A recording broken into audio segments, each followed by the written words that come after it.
თქვენ უკავშირებდეთ თქვენს მომავალს რუსთავიორს. დილით რამდენიმე საინფორმაციო სააგენტომ დამირეკა და მითხრა რომ გავრცელდა მსგავსი ინფორმაცია გუშინ საღამოს ერთ-ერთმა სუსთან დაახლოებულმა წყარომ დაიწყო სოციალურ ქსელში ამ თემაზე საუბარი და ცალ-ცალკე რომ ეს კომენტარები არ მეკეთებინეს, სწორედ ამიტომ დაუწერე ეს სტატუსი და თქვი ჭორები საიდანაც იყო გავრცელებული. მე მეგობრობ ძმებ ყარამანიშვილებთან, ძალიან ხშირად ხვდები გიას, მათ შორის თბილისშიც და მათ შორის ქვეყნის გარეთაც.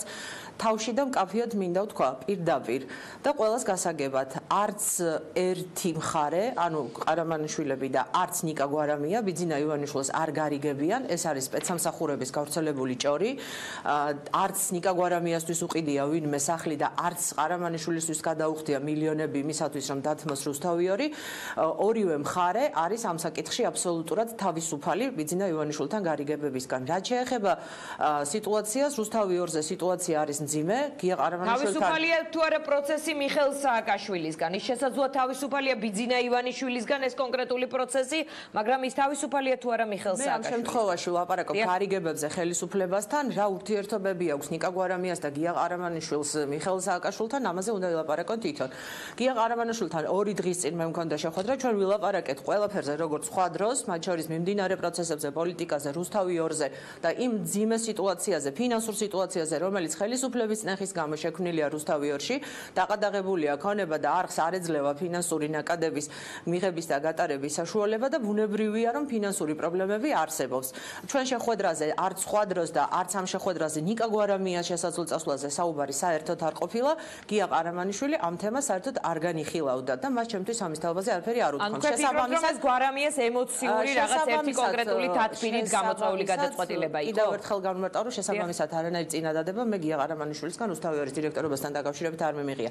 რაც შეეხება ნიკას გადაწყვეტილებას, მე ჯერჯერობით და ჟურნალისტი ვარ და ბუნებრივია ველოდები დასაბუთებულ და მის პირად განცხადებას ორივე მხარის მხრიდან არაოფიციალური ინფორმაცია ჯერჯერობით ჩემთვის ეს გადადგომა, იმიტომ რომ საჯაროდ ეს გადადგომა არ დადასტურებულა. შესაძლებელია ეს იყო ემოციური განაცხადი თათბირზე, შესაძლებელია ეს იყო ნიკა გვარამიას გადაწყვეტილება, ჩვენ იმედი მაქვს, რომ დღის განმავლობაში ამ დეტალებს გავიგებთ. ისევე როგორც იმედს ვიტოვებ მე, რომ მენეჯმენტი, კოლექტივი დამწუთებში დაიწყო თათბირი რუსთავიორზე და გენერალური დირექტორი ღირსეულად გამოვლენ ამ ძიმე შექმნილი სიტუაციისგან და საზოგადოებას დღის ბოლომდე მიიღებს დაზუსტებულ ინფორმაციას.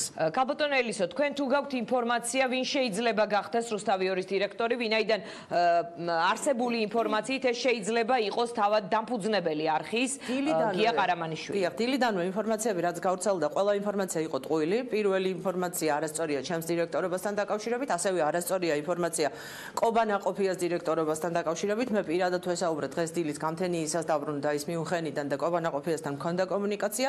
ფრაქცია დაიშლება ელემენტარულად საქართველოს პარლამენტში კობანაყოფიამ რომ დირექტორის პოსტი დაიჭიროს. რაც შეეხება გია ყარამანიშვილს, საერთოდ სამართლებრივი პრობლემების გამო დირექტორის პოსტზე ვინმე სხვა კანდიდატურის დანიშვნა ალბათ რეესტრში არ დარეგისტრირდება, იმიტომ რომ ყადაღებია და ყველა წილს და ქონებას და სასამართლო დავა მიმდინარეობს. გამომდინარე აქედან სრულიად ლოგიკურია, რომ ერთ-ერთმა დამფუძნებელმა შეითავსოს გენერალური დირექტორის მოვალეობა. ეს არის სამართლებრივად ალბათ სწორი გამოსავალი ამ ეტაპისთვის. თუმცა რა გადაწყვეტილებას მიიღებენ ძმები ყარამანიშვილები არ ვიცი, ისევე როგორც ძალიან არაზუსტი ინფორმაცია ვრცელდება გუშინ საღვიან ღამის მერე, რომ თითქოს ლევონ ყარამანიშვილს ფიზიკურად გაუსწორდნენ რუსთავიორის შენობაში. ის კიევშია, საერთოდ არ იმყოფებოდა გუშინ საქართველოში და ბუნებრივია ეს დეზინფორმაცია ვრცელდება გარკვეული არაკეთილმოსურნე ადამიანების ჯგუფის მხრიდან. დაგიბრუნდებით კაბოტონ ელისო, მე ძალიან მაინტერესებს თქვენი გეგმების შესახებ, თუ ამის შესახებ როგორ იტყვით რამეს, მე მინდა ნინიას ვკითხო. ნინია, რამდენად გრჩებათ შთაბეჭდილება, რომ ეს პროცესი არის ფინანსური კრიზისით ნაკარნახევი და წარმართული პროცესი? არ ვიცი, ალბათ ერთ-ერთი მიზეზი არის, რა თქმა უნდა, ფინანსური კრიზისი, რომლის მოგვარებას ძალიან ბევრი